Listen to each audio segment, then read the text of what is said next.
भ्रंग मता होय जय पासा, सोई गुरु सत्य धर्म रसा। कहे कबीर व्यंगम चाल हमारी, व्यंग चाल व्यंग मता ये केवल संत के पास है।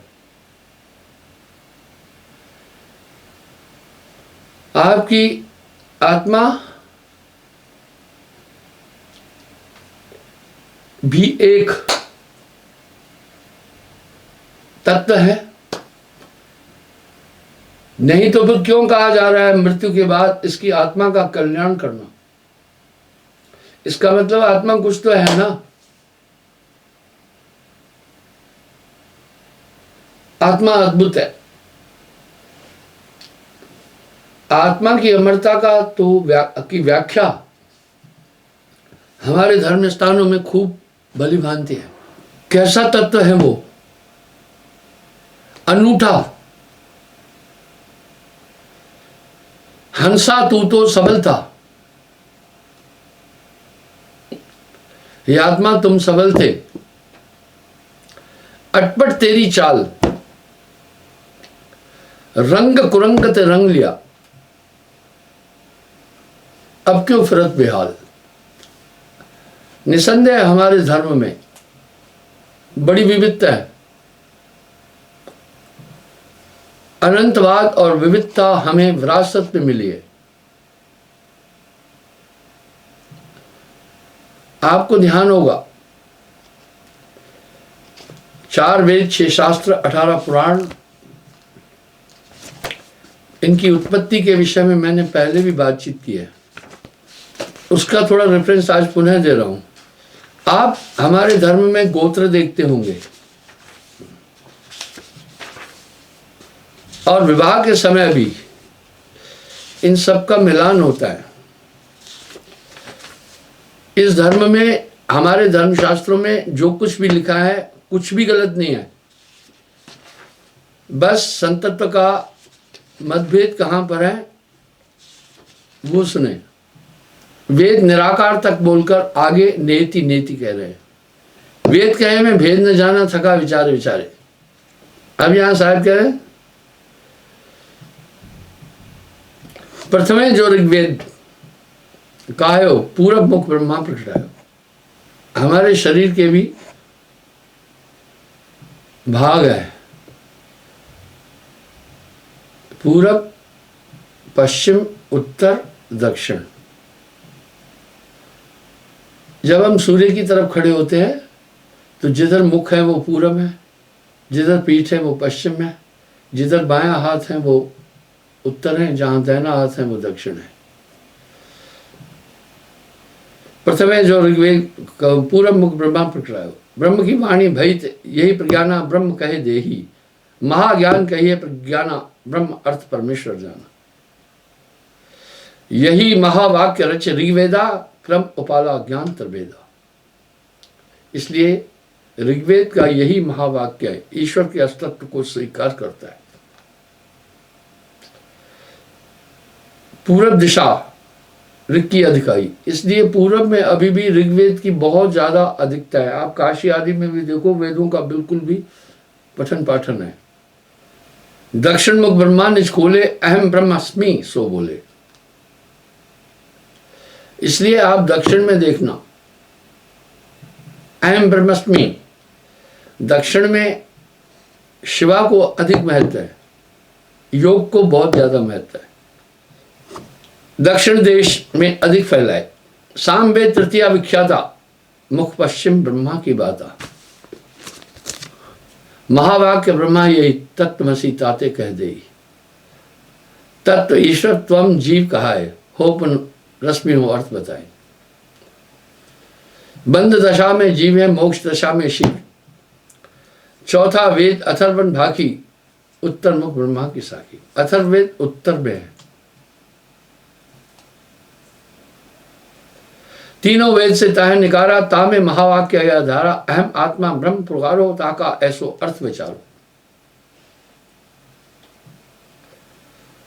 उसमें ईश्वर के अस्तित्व को ज्यादा महत्व नहीं है।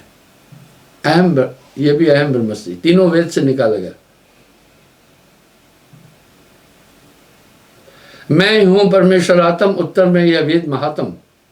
चार युक्ति यह वेदन माही, प्रथम वेद छे कर्म कराई, द्वितीय अर्थवाद बतलाए, तृतीय और कर्म फल गाए, तृतीय मंत्र जो देव आराधन, चौथे नाम कथा शिक्षा। आइए अब देखते हैं क्या है। ऋग्वेद ईश्वर की स्थिति को बताता है, ईश्वर के अस्तित्व को स्वीकार करता है, पर वो उसे निराकार बोलता है। यजुर कहता है उस परमात्मा ने अपने आप को साकार ईश्वर, वो तीन धातुओं में, तीन गुणों में परिवर्तित हुआ, इसलिए परमात्मा का साकार रूप जो है, सर्वगुण रूप है, सुलभ है। इसी से मूर्ति पूजा का प्रारंभ, मूर्ति पूजा इससे प्रारंभ हुई। सामवेद कहता है कोई परमेश्वर ईश्वर नहीं है, आत्मा ही परमात्मा है।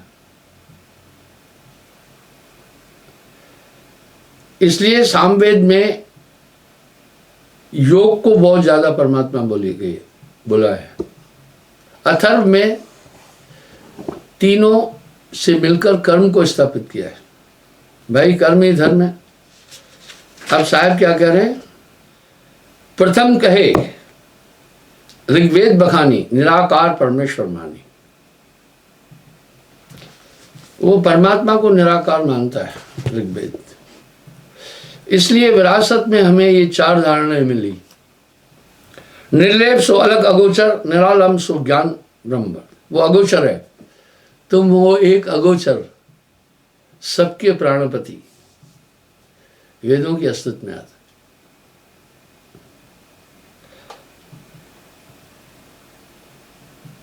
द्वितीय अथर्ववेद भाषत होई, निरालम निर्लेप न कोई।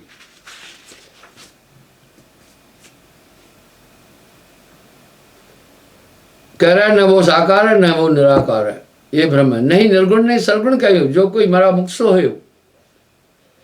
जैसे पत्र वृक्ष से टूटा, फिर न सो तरवर में जूटा।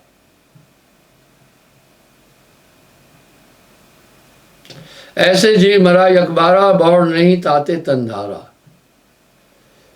फिर बोला जो गया वो गया। बात तो ये धारणा थोड़ी सी ठीक नहीं है।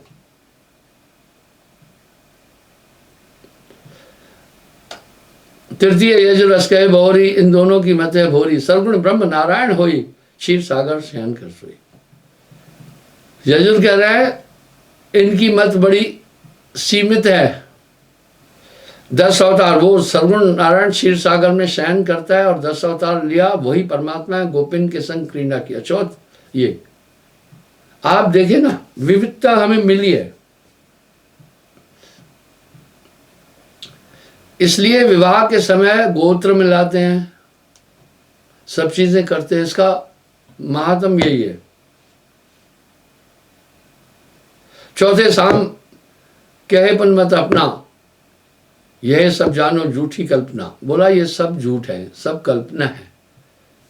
नहीं सरगुण नहीं निर्गुण देवा, नहीं इष्ट गोचर की वेवा। संपूर्ण ब्रह्म अखंडा, तत्वमसी आदित्य ब्रह्मंड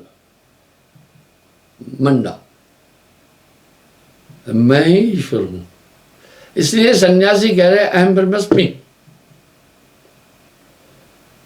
आप विचार करके देखते हैं, इन्हीं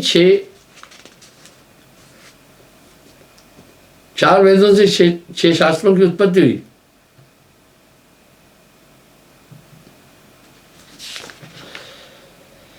इन 6 शास्त्रों का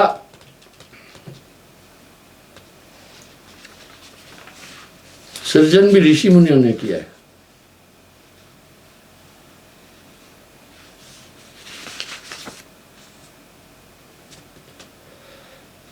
अब खट शास्त्र को वर्णन सुनिए। प्रथम न्याय शास्त्र ऋग्वेद से गुनिए। न्याय शास्त्र ऋग्वेद को मत कर निकाला है गौतम ऋषि ने। गौतम न्याय कर्ता को कर्ता अस विचार ताके और बढ़ता। उनके हृदय में जो आया वो ये है, सर्वमयी परमेश्वर जाना, एक ते बहुर अनेक बखाना। उत्पत्ति प्रलय कथा बखाने, नित्य अनित्यवाद बहुटाने। इसलिए ऋग्वेद से उत्पत्ति निकाला गया, न्याय शास्त्र आज भी धर्मराय को जब किसी के अपराध का दंड देना होता है, वो नहीं समझ पाता है, तो वो 3 लोगों को बुलाता है। जैसे सुप्रीम कोर्ट ज्यूरी बिठाती है, उसमें वेदव्यास, वशिष्ठ जी और गौतम ऋषि, ऐसा उल्लेख है हमारे शास्त्रों में। इसलिए गौतम गोत्र के जितने भी लोग हैं बहुत कानून पर चलने वाले होंगे, नियम को कभी तोड़ेंगे नहीं, वो डीएनए में आ जाती है चीजें।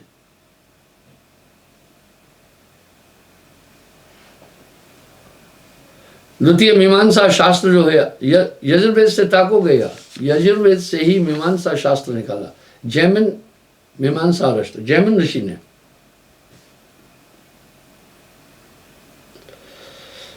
परमेश्वर अकर्ता जाना, जगत अनादि अनंत बखाना। परमात्मा को अकर्ता मान करके जगत को अनादि बोलते हैं, ये यजुर्वेद से निकाला गया।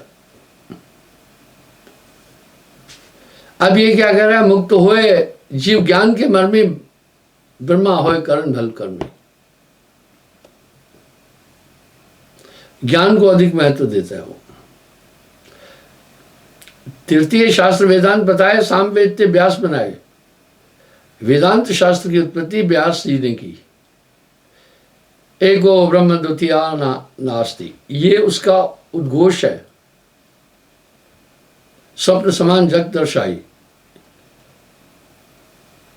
ब्रह्म में जब माया डोले, ताको सब ईश्वर कर बोले। ईश्वर 3 भाग पुन भयो, रज तम सत नाम सुख। इसलिए व्यास जी ने, जो अधिकतर ये प्रसिद्ध है उनकी ये चीजें, मीमांसा शास्त्र, वो कह रहा है वो परमात्मा जो था 3 गुणों में उत्पन्न हुआ, ब्रह्मा विष्णु महेश, रज तम सत।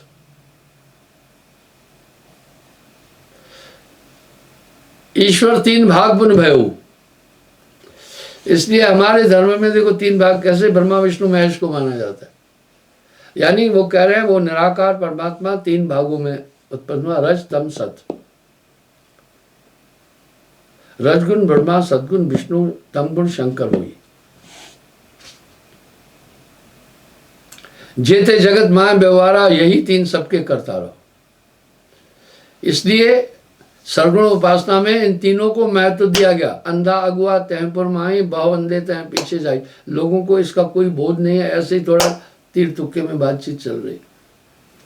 माया अव्युक्त भय जब तीनों तह कारण ईश्वर कह दीनो। यानी जब माया के यानी तत्वों में आए तो इसी को फिर ईश्वर कहा गया।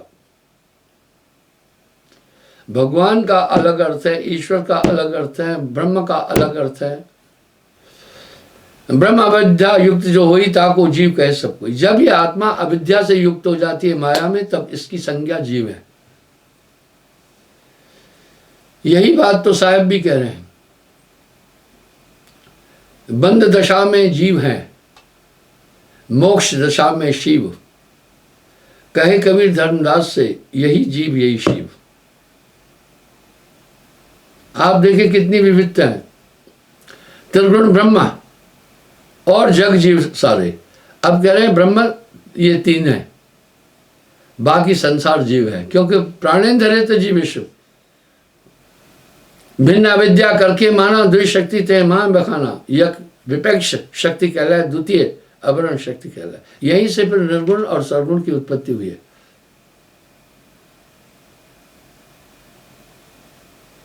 शक्ति विषेप जग उपजावे, अवरण शक्ति ज्ञान दुराए। विक्षेप शक्ति से जगत की उत्पत्ति होती है, अवरण से ज्ञान की उत्पत्ति। ज्ञान के पद उदय पर धरई, वेदांती यह निर्णय करई। इसलिए वो कह रहे हैं ज्ञान से ही मोक्ष मिलेगा। चौथे सांख्य शास्त्र मत गाड़ा, ताहे अथर्वण वेद ते काढ़ा। सांख्य शास्त्र जिसे अथर्वण वेद से निकाला, रचे ताहे को कपिल मुनीषा, सोई अकर्ता कथे जगदीशा। अब कपिल जी क्या कह रहे हैं? परमात्मा अकर्ता है, निर्द्वंद है, अपने में है, सभी रचना प्रकृति कराए, जगत अनादि सदा यह पाए। आप देखो, आपके जीवन का आधार ये 5 तत्व नहीं है, जल अग्नि पृथ्वी वायु आकाश। ये एक नेचुरल है। जैसे माता के पयोधर में दूध आता है, बालक उसको पी करके पोषित होता है, इसी प्रकार इस वसुंधरा के अंदर सभी तत्व है जो शरीर का पोषण करते हैं। इसलिए माया को जड़ और चेतन की मध्य अवस्था भी कही गई। काहु वस्तु को नाश न होई, कर्ता में कर्तुत समोई। द्विविध भाग है, पुरुष महात्म, जीव आत्मा और परमात्म। अब वो क्या कह रहे हैं? जगत में कुछ भी नाशवान नहीं है, क्योंकि ब्रह्मांड का जब नाश होता है, पृथ्वी को जल अपने में लीन कर देता है। जल को अग्नि शोषित कर लेती है, अपने रूप में मिला देती है। पृथ्वी को जल ने अपने रूप में गुलित कर दिया, लय कर दिया। लय मिल जाने को कहते हैं, नाश अस्तित्व के मिट जाने को कहते हैं। इसलिए 3 लोग लय हो जाते हैं। पृथ्वी को जल अपने में लय कर देता है, तो जल का रूप पृथ्वी में परिवर्तित हो, पृथ्वी का रूप जल में परिवर्तित होता है। अब जल को आकाश अग्नि अपने में शोषित करके अग्नि रूप बना देती है। इसका मतलब है नाश नहीं हुआ, रूपांतरण हुआ। अग्नि को वायु शांत करके अपने में लय करती है। देखो कहां नाश हुआ। वायु को आकाश विलोम करता है, अपने में शोषित कर लेता है, कुछ नाश नहीं हुआ। आकाश को शून्य समाहित कर देती है, शून्य रह जाती है। शून्य तो है ना, तभी तो उसकी संज्ञा है। यहां साहब कह रहे शून्य में रचो संसारा। इस संसार का बेस ही शून्य है, इसलिए शून्य के पार चलना। तभी तो साहब कह रहे ना, शून्य शिखर चढ़ बीन बजाए, खुले द्वार सतघर की। प्रलय को ध्वंस भौर जब आए, सभी तत्वता मान समाये। जय क्रम से जो दियो लखाई, तह क्रम से सब जाय लुपाई। यानी कह रहे हैं जिससे प्रकट हुआ उसी विधि से फिर लय हो जाते हैं। प्रकट भी इसी विधि से हुए, साहब यही बात कर रहे हैं। शून्य निरंजन सहज पुरुष से लाया था, कुर्म जी से। शून्य में, उसी शून्य से फिर ब्रह्मांड की रचना हुई। इसी तरह जब नाश सृजन होता है तो शून्य से आकाश तत्व उत्पन्न होता है, आकाश से वायु, वायु और आकाश के संसर्ग से अग्नि उत्पत्ति होती है, अग्नि और वायु के संसर्ग से जल पैदा होता है, जल और अग्नि के संसर्ग से पृथ्वी होती है। इसलिए देखो पृथ्वी गर्म भी होती है।